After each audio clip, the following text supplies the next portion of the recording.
Shalom Uvracha, Boker Tov, Shavua Tov. Je voudrais avant tout féliciter toutes les personnes qui se mobilisent pour maintenir ces différents cycles d'études dans cette période de confinement. Je vais les rejoindre dans cette belle initiative à travers une petite réflexion de Moussar que je me permettrai de vous proposer ce matin. J'espère qu'elle sera d'un grand bénéfice pour tout le monde. Be'ezrat Hashem.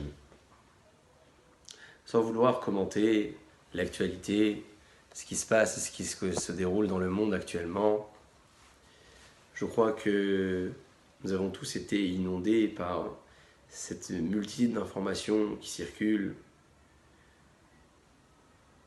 diffusant les supermarchés, cachers, non cachers, qui sont pris d'assaut par une clientèle extrêmement angoissée, extrêmement inquiète de ne pas savoir ce qui se passera donc le lendemain, inquiète dans les conditions de confinement dans lesquelles nous sommes, inquiète de ne pas avoir la certitude de pouvoir remplir ses placards, ses congélateurs, ses frigidaires. Je crois que cette information devrait faire appel à notre réflexion et peut-être nous donner la possibilité de comprendre comment Akadosh Baruch Hu souhaiterait que l'on puisse réagir face à cela et qu'est-ce que nos Chachamim nous préconiseraient dans ces conditions de vie que nous traversons. Au début de l'histoire du monde, un homme qui s'appelait Adam Arishon a fauté et a consommé le fruit qui lui était interdit. Akadosh Baruch Hu, en réponse à cela, le punit et lui dit « Bezéa tapecha tochal lechem » avec la sueur de ton front, tu consommeras le pain. L'homme n'avait pas besoin de se fatiguer pour pouvoir se nourrir. Dès l'instant où il a fauté, Akadosh Baruch Hu lui impose l'effort. Il dit Rav Dessler que plus une personne fait de la ishtadlut, des efforts pour subvenir à ses besoins, plus elle démontre qu'elle s'attire vers elle la klala, la malédiction qu'Akadosh Baruch Hu a donnée à Adam Arishon. Nous avons dans la vie deux grands éléments, si je peux les considérer ainsi, qui font face l'un à l'autre. Vous avez d'un côté le bitachon, la foi, la emuna que j'ai en Akadosh Baruch Hu, et d'un autre côté, la hishtadlut, l'effort que je mène pour subvenir à mes besoins. Où se trouve le juste équilibre? Comment savoir si l'effort que je mène est un effort qui n'est pas peut-être trop important ou peut-être pas assez? Comment savoir si j'ai atteint un niveau de bitachon élevé ou peut-être pas assez élevé? Il disait Rav Dessler au nom de l'un de ses maîtres que lorsqu'une personne mène des efforts dans sa vie pour obtenir quelque chose, il faut qu'elle estime dès le départ à réaliser des efforts qui pourront permettre aux personnes les moins croyantes de faire dépendre le résultat qu'il obtiendra des efforts qu'il a pu mener auparavant. On doit donc donner la possibilité aux personnes qui sont peut-être les moins croyantes de faire dépendre le résultat que l'on obtiendra par la suite à l'effort que l'on a pu mener au départ. Il existe deux catégories de personnes. Les personnes d'un côté croyantes et les personnes d'un autre côté qui le sont un peu moins. Celles qui sont croyantes, ce sont celles qui doivent se donner la possibilité de croire que tout ce que l'homme obtient dans sa vie, il obtient uniquement par bonté divine.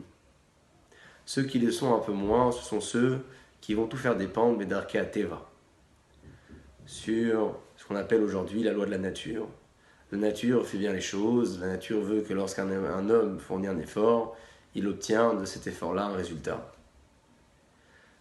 Si je veux savoir où se trouve le juste équilibre entre d'un côté le bitachon et d'un autre côté la hishtadlut, eh bien, il faut que je puisse me poser la question, est-ce que l'effort que je mène est un effort qui est considérable ou largement suffisant pour permettre aux personnes qui sont moins croyantes de faire dépendre le résultat que j'obtiendrai par la suite de cet effort-là. Plus tard dans l'histoire, pour revenir toujours sur les faits, l'âme Israël que nous sommes a fauté en envoyant des explorateurs en terre d'Israël. Je parle de la faute des Meraglim. Akadosh Baruch Hu leur promet une terre pleine d'abondance, Eretz Zavat Halav Dvash, une terre de laquelle coulera le lait et le miel. Les Béné Israël décident malgré tout d'envoyer des explorateurs pour en savoir un peu plus. Akadosh Baruch Hu les punit. Que s'est-il passé à ce moment-là? Pourquoi Akadosh Baruch Hu a-t-il décidé de punir le Ham Israël? Le Ham Israël a décidé d'envoyer des explorateurs et dire à Dessler avec une réflexion extrêmement profonde, avec une idée extrêmement réfléchie. Le Ham Israël voulait garantir que la promesse, au moment venu, soit à la hauteur des attentes de tout le Ham Israël, de toutes les personnes peut-être les plus faibles et les plus fragiles. Le Ham Israël, ceux qui ont décidé en tout cas d'envoyer des explorateurs, voulaient sanctifier le nom d'Akadosh Baruch Hu au plus haut niveau. Ces personnes souhaitaient éviter un manque de sanctification du nom de Dieu. Ces personnes souhaitaient éviter que le jour venu, en entrant sur la terre d'Israël, eh bien, que certaines personnes du peuple viennent à se dire « Oui, mais Hachem nous a promis, mais ce n'est pas tout à fait ce que l'on a devant nous. » Voilà pourquoi ils ont fait le choix d'envoyer des explorateurs. Cette décision a été réfléchie.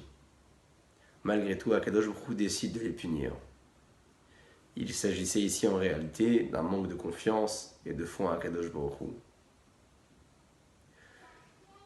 L'exercice que l'on doit mener, chacun et chacune dans notre vie, dans les jours que nous traversons, est un exercice qui est extrêmement personnel. Les messages venant des grands de la génération sont nombreux. On doit tous se renforcer dans le Lashon Hara, dans l'étude de la Torah, dans la relation que l'on a avec l'autre. Mais on doit tous aussi se poser la question de quel est l'exercice de fond que je dois réaliser sur moi. Ici, le message personnel que j'aimerais diffuser dans cette courte réflexion de Moussar, c'est peut-être une question qui tournerait autour de ce juste équilibre, qui distingue d'un côté le bitachon de la hishtadlut se trouvant de l'autre côté. Est-ce que je ne me suis pas habitué à vivre dans un confort exceptionnel, non seulement avec la possibilité de remplir mes placards, mes congélateurs, mais aussi avec cette possibilité-là de toujours pouvoir se réapprovisionner. Au fond de la conscience, je le sais, que si aujourd'hui mes réserves viendraient à se vider, j'ai toujours la possibilité d'aller dans le supermarché près de la maison pour aller me réapprovisionner. C'est de ce confort dont je parle. C'est de ce confort qu'on s'y est tous habitués.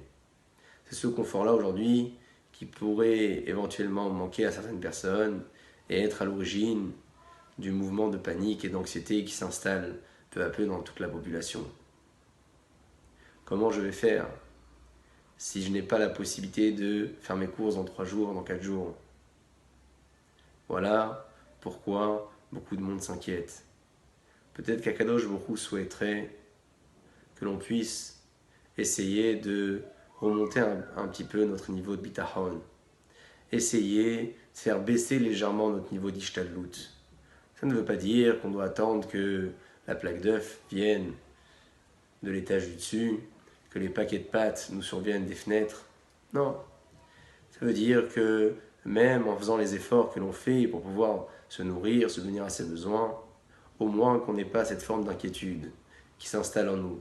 Au moins que l'on ne soit pas animé par cette anxiété, par ce sentiment qui pourrait nous déstabiliser. Essayons plutôt de renforcer notre niveau de bitachon, de foi, de confiance en Akadosh Baruch Hu, et garder l'espoir que par le mérite de cet effort-là, et par le mérite de l'étude que l'on mène, et que vous menez tous et toutes dans la vie de tous les jours, Akadosh Baruch Hu puisse non seulement exaucer nos prières, nous libérer définitivement avant la fête de Pessah et apporter la guérison à toutes les personnes malades et protéger toutes les personnes qui se trouvent en bonne santé. Bruchim tiyu, bruchot tiyu, שתהיה לכם, שבוע טוב, בשורות טובות והצלחה רבה ומרובה.